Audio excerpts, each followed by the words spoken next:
C'est une aberration écologique, humaine et architecturale. C'est un des derniers témoins de l'architecture du XXe siècle. On a la chance d'avoir un témoin de cette qualité à Malakoff. Il faut la conserver absolument.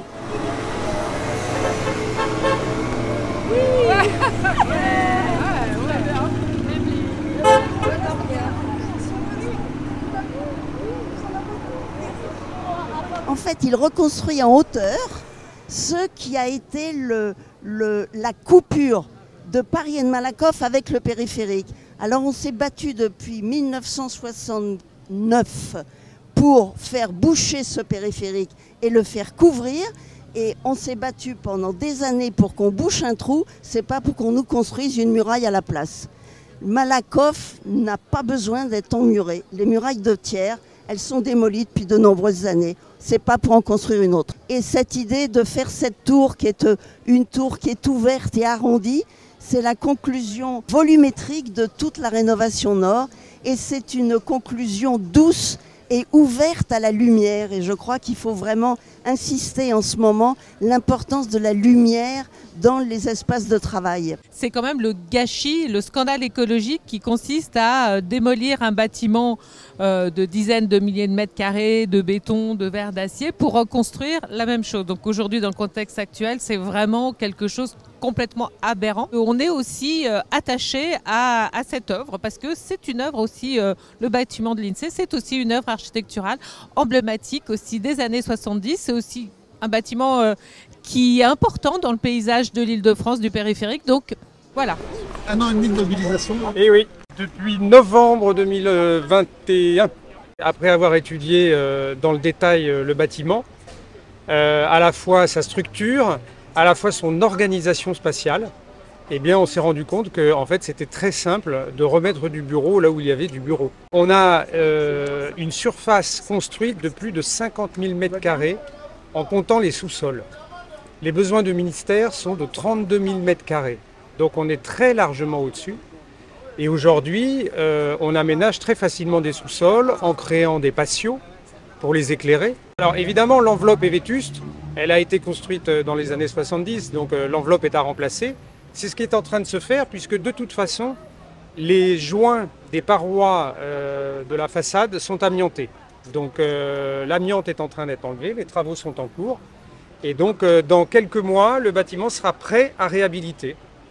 Et on est vraiment moteur là-dessus, parce que quand on connaît ce que ça représente en termes de quantité de matériaux qui devront être broyés puis recyclés, plus les matériaux qu'on va ramener pour reconstruire la même surface, eh bien voilà, ça paraît d'une grande cohérence de ne pas démolir. On se rend compte qu'en fait, le chantier de démolition-reconstruction, donc le rouge, émet plus de 53 000 tonnes de CO2. Alors que le chantier vert, lui, il est plutôt autour de 35. On a donc 18 000 tonnes d'écart. Ensuite, ici, c'est le carbone qu'on émet quand on utilise la tour.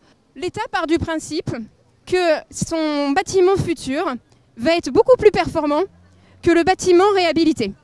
Il considère donc que la courbe verte, ça ne se voit pas ici à l'œil nu, mais émet un petit peu plus de carbone chaque jour que la courbe rouge. On a donc regardé ce qui se passait.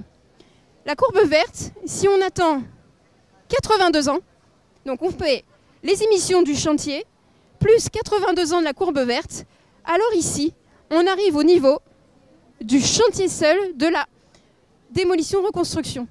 On comprend donc que quand on aura fini le chantier de démolition-reconstruction, on aura émis autant de carbone que le chantier de restructuration, plus 82 ans. Alors après, on s'est dit, bah, c'est vrai, 82 ans, c'est peut-être pas tant que ça. Alors on a regardé les chiffres autrement. Encore une fois, c'est les chiffres de l'État. Au bout de combien de temps, en fait, puisque soi-disant la courbe verte émet plus de carbone que la courbe rouge, au bout de combien de temps, eh ben, elles se croisent. Elles se croisent au bout de 823 ans.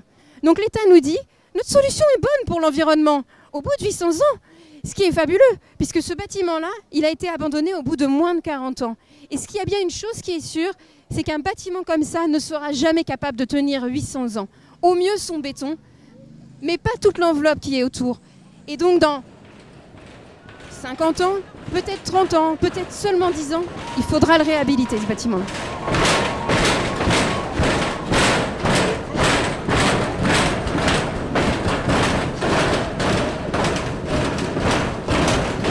On y croit.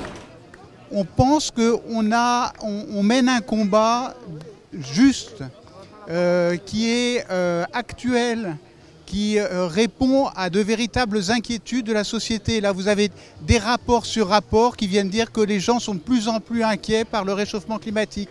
Et c'est vrai, quand on voit ce qui est en train de se préparer ici, on se dit, mais comment se fait-il que l'État, qui devrait être exemplaire, continue son projet incroyable? Donc notre idée, c'est, en nous mobilisant, finalement de faire comprendre au maximum de gens qu'il faut faire des choses, mais partout, et puis qu'on peut les faire, quoi. Parce que l'État, c'est nous. On a lancé une pétition sur Internet, maintenant il y a 1 an, on a presque 19 000 signataires. On a été rejoint par la municipalité de Malakoff, on a été rejoint par la municipalité du 14e arrondissement, par le Conseil de l'Ordre des architectes, la Société des architectes. Voilà, et ça fait boule de neige, j'ai envie de dire. Voilà. Et notre détermination et la justesse du combat qu'on mène font que finalement les gens nous rejoignent. INSEE réhabilité, INSEE réhabilité. Nous refusons de comprendre les arguments qui sont avancés pour le projet de démolition et de reconstruction voulu par l'État, car ce sont des arguments d'un urbanisme dépassé. C'est les erreurs que nous faisions et qui ont été faites il y a aujourd'hui 70 ans. Et c'est aujourd'hui l'État qui présente un projet qui a non seulement 70 ans de retard, mais qui en plus va aggraver la crise écologique et la crise démocratique aussi, en agissant de la sorte. Et je tiens aussi à rappeler, comme maire du 14e arrondissement de Paris, que juste dans le 14e arrondissement, vous avez 2 exemples de réhabilitation de bâtiments de la même époque, qui sont du même modèle et qui ont été entièrement réhabilités. Un immeuble de bureau, juste à Porte de Vanves, où nous avions pris la décision de ne pas démolir l'ossature et la structure du bâtiment. Et aujourd'hui, vous pouvez très bien y aller. Et à la fin de cette année 2023, vous avez la tour Montparnasse qui va également être entièrement réhabilitée sans être démolie et dont la façade va être entièrement restaurée. Voilà, donc la mobilisation s'amplifie, la prise de conscience aussi. Et donc l'idée, c'est de continuer aller à la rencontre des habitants, d'expliquer encore et toujours. Je pense que la prochaine étape, ça va plutôt être le président de la République directement, voilà, parce que je pense qu'il y a une décision politique à prendre, on l'a bien vu, vous l'avez entendu, hein. Tous les aspects autour de l'environnement, de l'architecture, de l'insertion urbaine, de l'empreinte carbone, on les connaît. Aujourd'hui, on a quand même un État qui écrase notre PLU, qui s'assoit sur notre plan global de déplacement et qui ne répond pas à la volonté de la municipalité, donc des élus, d'être reçus et de se remettre autour de la table. À Malakoff, on a toujours eu des histoires de tours. Voilà. Le nom de Malakoff vient de la tour Malakoff de la bataille de Crimée. Hein. Donc évidemment, on est très attaché à cette tour. Et donc, on pense aujourd'hui qu'il faut la garder, la conserver. Conserver aussi la mémoire de Malakoff. Ah, mais tant mieux! Oh, mais tant mieux! Très bien! Oui, c'est des premiers, là.